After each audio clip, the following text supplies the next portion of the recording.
Bonjour, alors ce deuxième tuto fait suite au premier parce qu'il va parler des corrections automatiques, mais surtout par rapport à leur gestion via les paramètres généraux de Word. Alors je reprends ce que j'avais écrit tout en dernier, je crois. Donc je vais réécrire 1/4 de litre.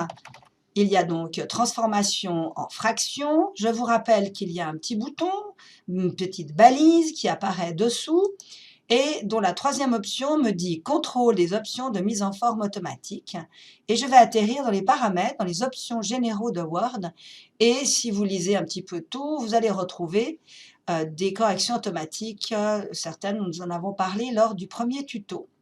Si je souhaite arriver au même endroit, mais sans avoir l'obligation de passer par une correction automatique et faite et sa petite balise, il est important de savoir que je peux passer par Fichier, Options, c'est ce que je vous montre ici. J'espère que c'est un endroit que vous connaissez parce que tout logiciel dispose de préférences, de paramètres, d'options, et pour un utilisateur, c'est toujours important de savoir un petit peu comment le logiciel se comporte. Donc c'est un endroit que vous devriez fréquenter. Options. Dans les options de Word, je vais choisir la rubrique Vérification et le petit bouton Options de correction automatique. Et j'arrive exactement au même endroit. Alors j'ai deux onglets. J'ai lors de la frappe et je retrouve Ordinaux en premier. Par exemple, c'est ce qu'on avait fait le 1er avril. Les fractions, c'est ce que je viens de faire avec 1/4. Quelque chose dont on n'a pas parlé, mais où souvent les utilisateurs se battent un petit peu avec ça. On écrit souvent 60 francs, par exemple, avec un point, tiret, tiret. Et puis, on obtient un tiret demi-quadratin, une espèce de trait d'union beaucoup plus large et qui n'est pas très esthétique visuellement parlant. Eh bien, c'est une correction automatique, petit bouton, balise, annuler, et puis on revient aux deux tirets que l'on a saisis au départ, ainsi que d'autres corrections automatiques.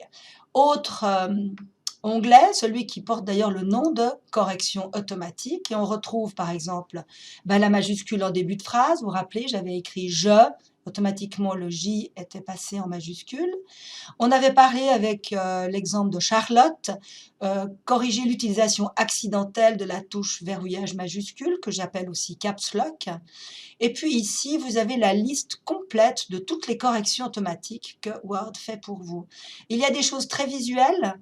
Savez-vous par exemple que si vous saisissez 2 fois le signe égal plus le signe supérieur, eh bien il transformera automatiquement votre saisie en une petite flèche noire un petit peu plus esthétique. Avez-vous oublié des tirets? Il vous le mettra. Faites-vous des fautes de frappe assez régulière, eh bien il fera la correction. Parfois la faute de frappe frise la faute d'orthographe, accalmie avec un C au lieu de 2. Et c'est là plus bas que l'on retrouverait le DNAS que l'on corrige automatiquement en DANS. Vous pouvez créer les vôtres. Alors attention de bien créer quelque chose qui ait du sens, puisqu'à chaque fois que vous saisirez un espace, la correction sera faite.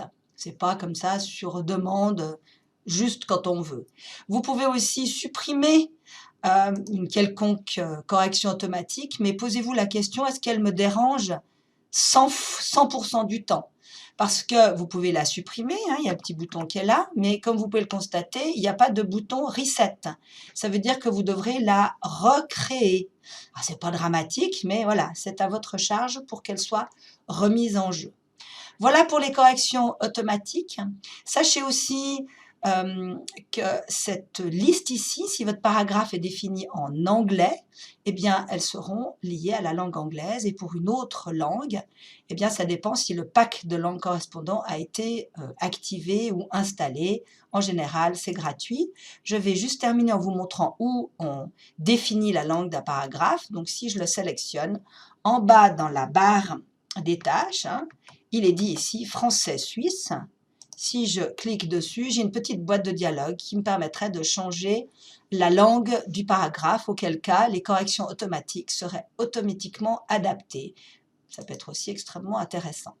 Voilà, eh bien je crois qu'on a encore plein de choses à voir. Je pensais bien que 2 tutos ne seraient pas suffisants. On va en faire un 3e. Alors à tout de suite ou à tout à l'heure. Bye bye!